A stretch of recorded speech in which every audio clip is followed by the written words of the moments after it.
Dalawang trades ang nireject ng PBA office kahapon. Ayon dito sa lumabas na mga balita, hindi tinanggap ng PBA at ng Rain or Shine Elasto Painters yung ino-offer ng TNT para kay Gian Mamuyak. Ang ino-offer daw ng TNT ay isang late second round draft pick para kay Mamuyak at ito ay tinanggihan ng Rain or Shine Elasto Painters. Sa tingin ng Rain or Shine, hindi sapat yung ibinibigay ng Rain or Shine o ng TNT para dito kay Mamuyak. Samantala naman, may offer din daw itong Blackwater Bossing para naman kay Andre Karakut.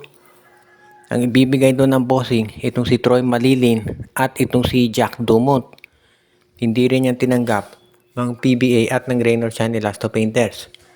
So, iyan ang dahilan kung bakit ngayon nananatili pa rin na free agent itong si Mamuyak at itong si Karakut. At ongoing pa rin yung negotiations dyan. Pwede rin nating masabi na itong si Mamuyak sinabi na nga na hindi rin niya tatanggapin yung offer mula sa Japan. So mananatili siya dito sa PBA. Kahit na tinanggihan ng Rain or Shine yung offer nitong Blackwater at TNT, hindi ibig niya sabihin na mananatili sila sa Rain or Shine. Dahil ito si Mamuyak at ito si Karakut ay under contract negotiations pa rin.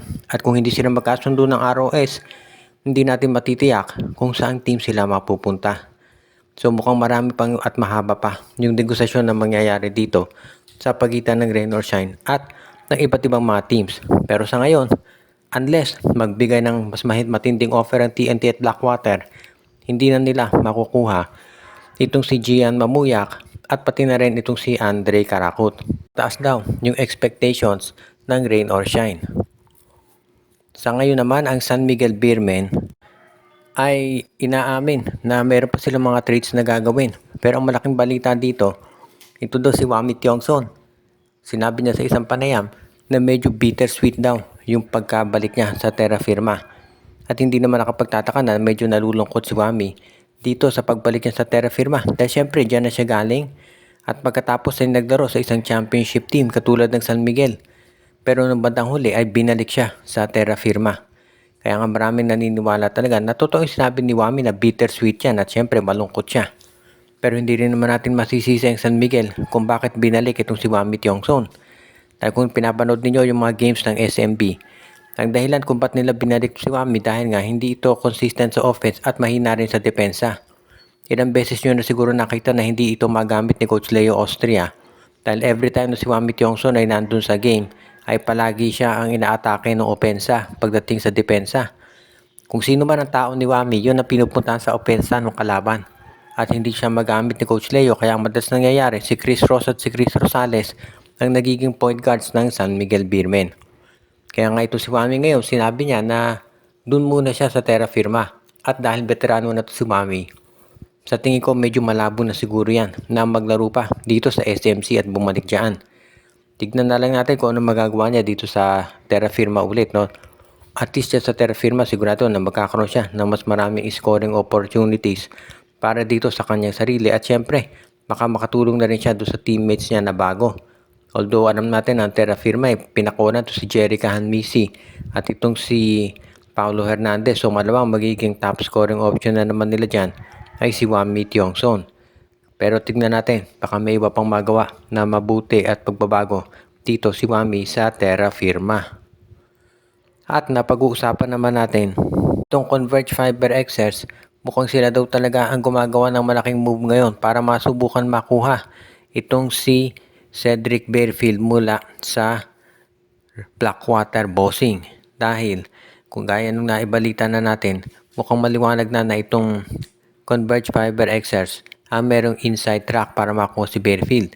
Dahil nga itong TNT at San Miguel mukhang hindi raw maganda yung ino-offer. Actually, ang San Miguel sinabi nila hindi raw totoo na interesado silang makuha itong si Cedric Bearfield. So sa ngayon, yan yung magiging isa sa mga bagay na iaabangan natin kung ito'y matutuloy.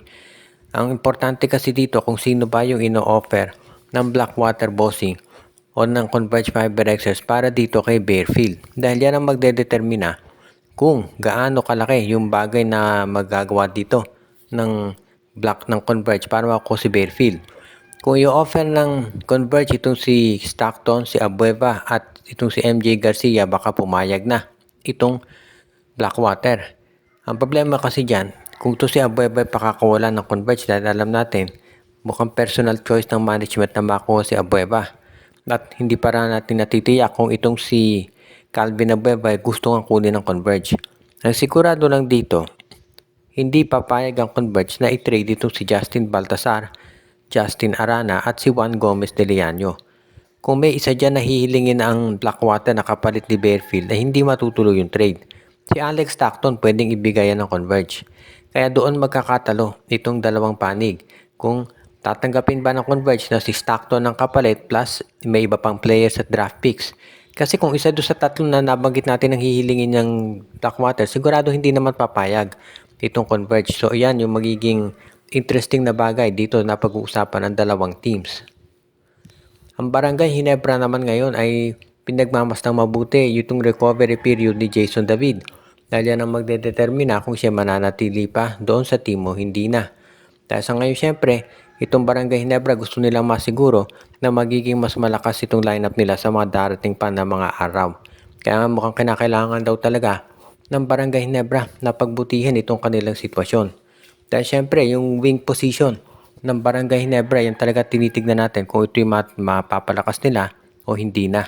Kaya nga mukhang yan talaga makikita natin na babaguhin mabuti o pag-aaralang mabuti ng Barangay Ginebra. Ito yung matutuloy pa nila. At yan naman sa tingin ko yung mangyayari dahil itong Barangay Ginebra hindi naman biro.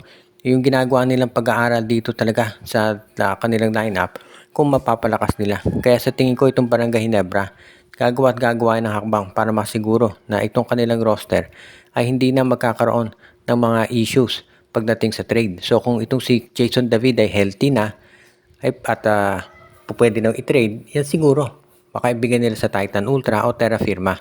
Pero hanggang hindi pa nakaka-recover si David, syempre hindi nila po pwedeng i-trade yan. So yan yung mga bagay ngayon na pinag-aaralan mabuti ng management at pati na ni Coach Tim Cone. Dahil syempre gusto makasiguro ni Coach Tim na if ever magkakaroon sila ng trade, ay yung magiging sulit yung kapalit. At yan yung nakikita natin na gagawin talaga ni Al Francis Chua.